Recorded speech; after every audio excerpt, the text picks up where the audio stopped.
All right, today we're going to take a look at government. Now, government is a really big topic, pretty broad with a lot of very complicated pieces that go into it. So we're just going to kind of scratch the surface and look at the main types of government, what government is, and what it does. So our essential question today is, what are the types of governing systems and how do they impact those that they govern?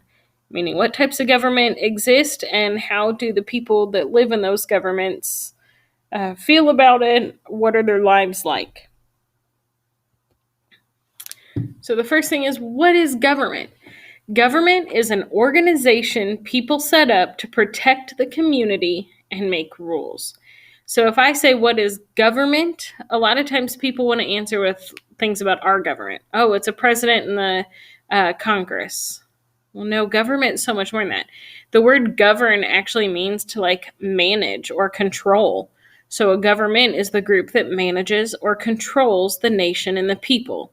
So there's often a leader or leaders in charge, and then there are rules that are developed for the people to follow. What does government do? Again, all these things look different depending on the type of government that you have, but there are 5 major things that kind of all of the things that government does, all of government's responsibilities fall under. The first is they raise resources. Resources are things that the people could use, so they often will collect taxes to be able to build things like hospitals, schools, police stations, whatever it might be, but they're creating resources for the people. They regulate commerce. That means imports and exports, trade with other nations, making sure that the budget is regulated appropriately for the group that they're governing.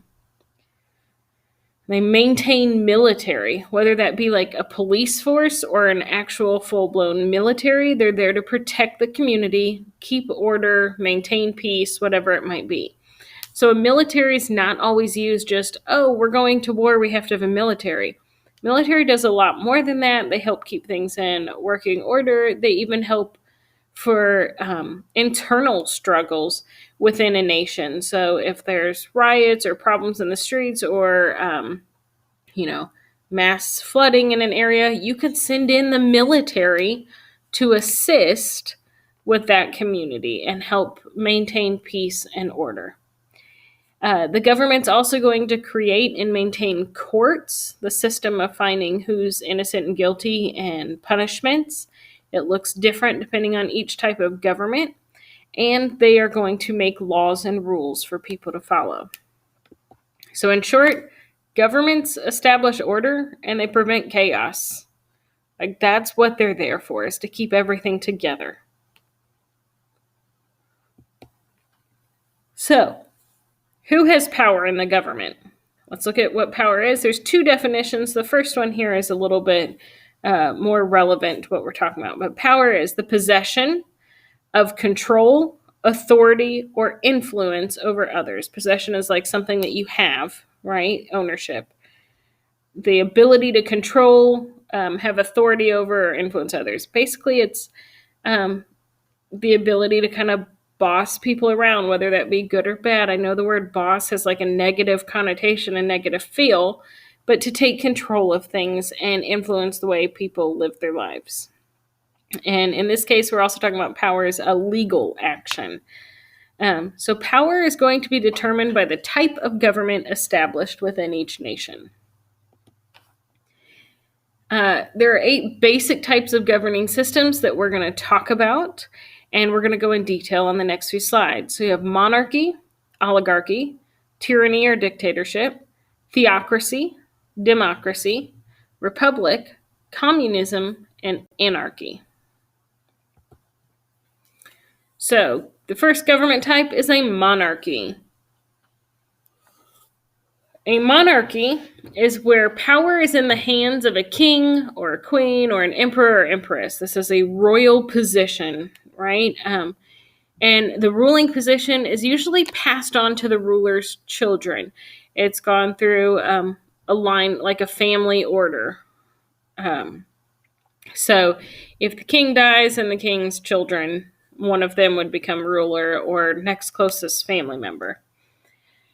So it's not a voted position, typically passed on through family.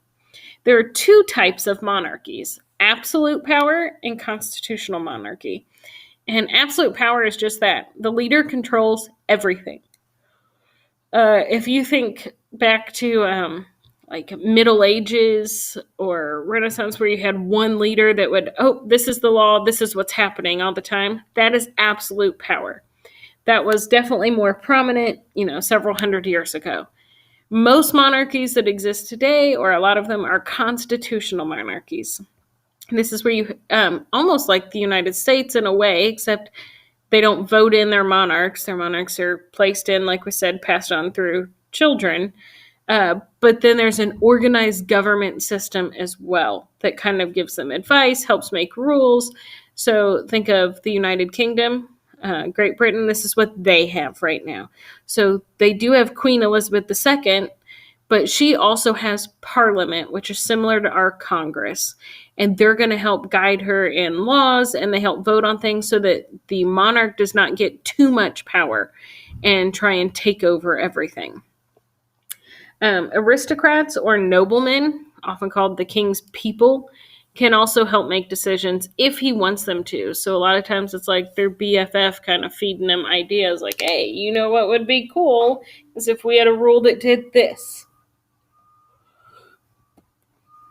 An oligarchy, the word oligarchy actually means rule by a few. And so this is when a few people have power. There's no one leader. It's a small group that is in charge of everything. And often that group is determined by like religion or social class or ethnic groups. But a certain group has power. Usually that group are the very wealthy, which you can see how that would pose problems, because then the poorer classes and middle class feel like they're not represented and not cared for within the government, because the wealthy would only care about the wealthy's needs, typically. Typically, oligarchs often care only for themselves and their interests. They don't care what the poorer people think. They are running things, so it doesn't matter. They will do what they want. And they're going to pass rules for that. So if it's ruled by a certain religion, they might outlaw other religions, right? If it's grouped based on ethnic groups, they might ban certain cultural or hereditary things, right? So they only care for themselves and their interests. And a typical saying that you might hear for oligarchies are, the rich get richer and the poor get poorer. Tyranny and dictatorship. This is why constitutional monarchies were developed, so that it didn't become something like this. But that's where your government is ruled by a single leader. One person is in charge, and that person's either a tyrant or a dictator, basically the same thing. But they have all power, absolute power. This leader is not elected into that position. You did not vote for them to get there. And usually they got that position through force, like some sort of coup or assassination attempt, and they just took over, right? They might form a military on the side and take over. And then they got to keep that military because anyone else might want to take over. People aren't too happy if you just kind of jump right in there and start doing what you want and telling other people what to do. So they need that military and to use force in order to keep control as well. In this type of government, like I said, the leader will make all of the decisions. The citizens have no say whatsoever. Most people do not want to live under a dictatorship because you don't have rights, or your rights don't seem to matter as often, and what's best for you doesn't always matter. And if you speak up, in some cases, it can be dangerous or life-threatening. There are some tyrants in the past that have wanted to support the poorer classes, not necessarily because they cared about the poorer classes, but mostly because they know that the poorer classes were a lot more people, and if you keep them happy, they're less likely to overthrow you. So again, it was still in their own best interests. All right, theocracy is the next type. This is a form of government in which God or gods, whatever the culture might be, is the supreme ruler, and that's who they worship. So the leader is thought to serve through divine right, meaning they believe that the leader was given the right to be the leader through God. God appointed them to that position. We don't need to vote on them. God put them there. God made that rule. And really, that's how a lot of monarchies were back in the day. And that is why it's passed down through children and royal families, is because people believed that it was their divine right to rule. And so obviously their children would then be holy as well. Usually in a theocracy style government, the laws come from holy books or texts.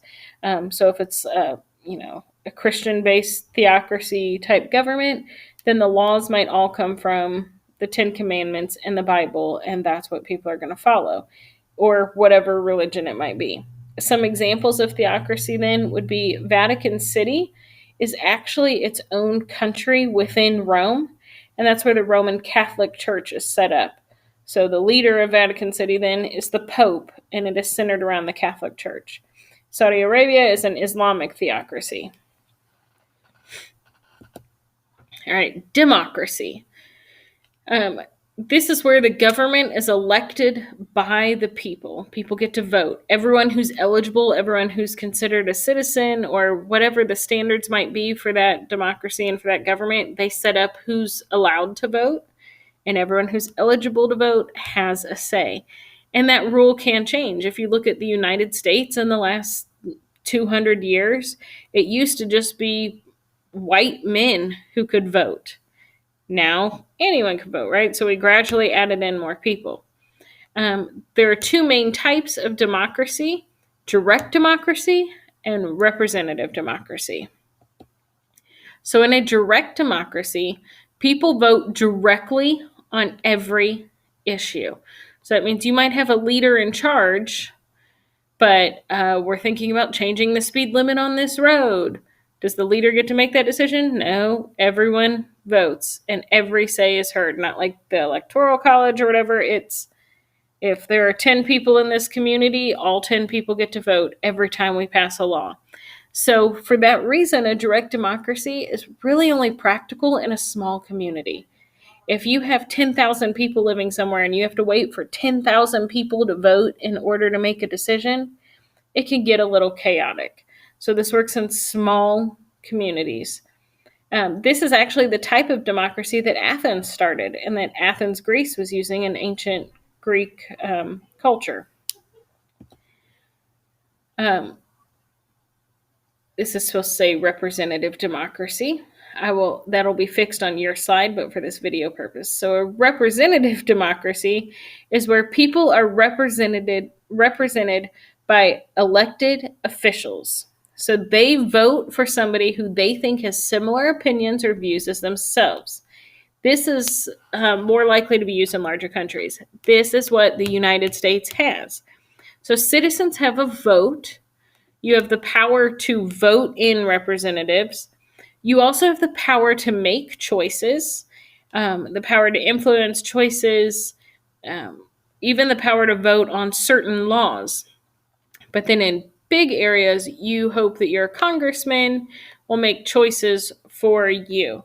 So we don't have to vote as citizens on every single law. We have the House of Representatives and the Senate that will vote on those for us because we have voted them into power. That is a representative democracy. They're still voting. Citizens still have power, but we have representatives to do it for us so that not everyone has to participate on every little thing.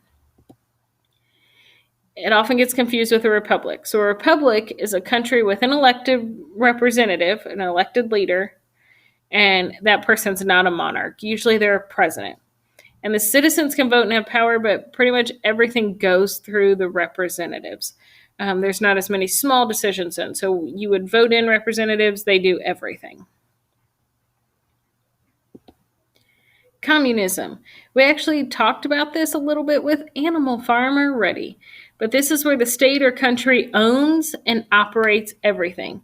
So there's not little shops that are owned by all the people. It's the government owns each little part.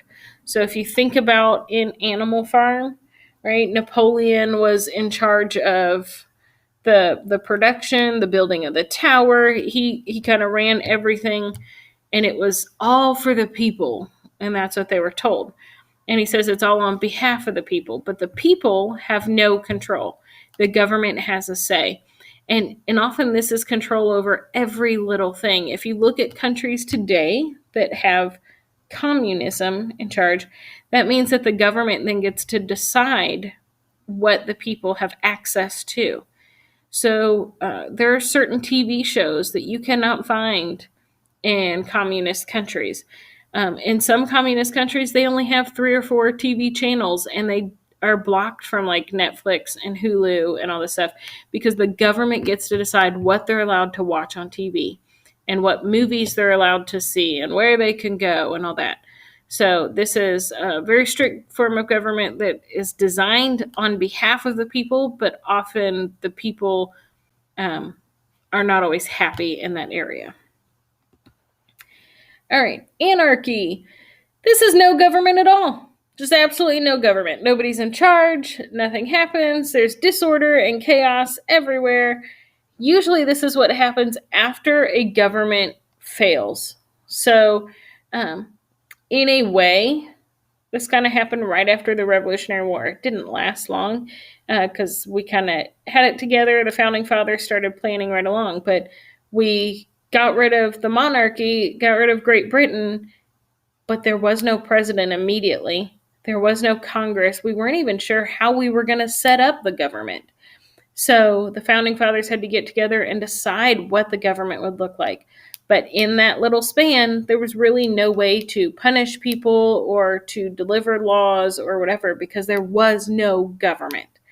In some countries, this breaks down into chaos, kind of like this picture where, people just kind of do whatever they want. You can't punish me now. I can go wherever I want and do what I want.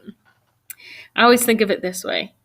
When your parents are at the house and you have rules and things you have to follow, but they leave to go run an errand and it's just you and your siblings left at the house, anarchy continues because now there's nobody there telling you what you can and can't do.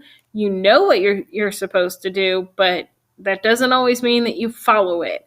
You just there's chaos everywhere until government is restored. So those are the major types of government that you need to know for today.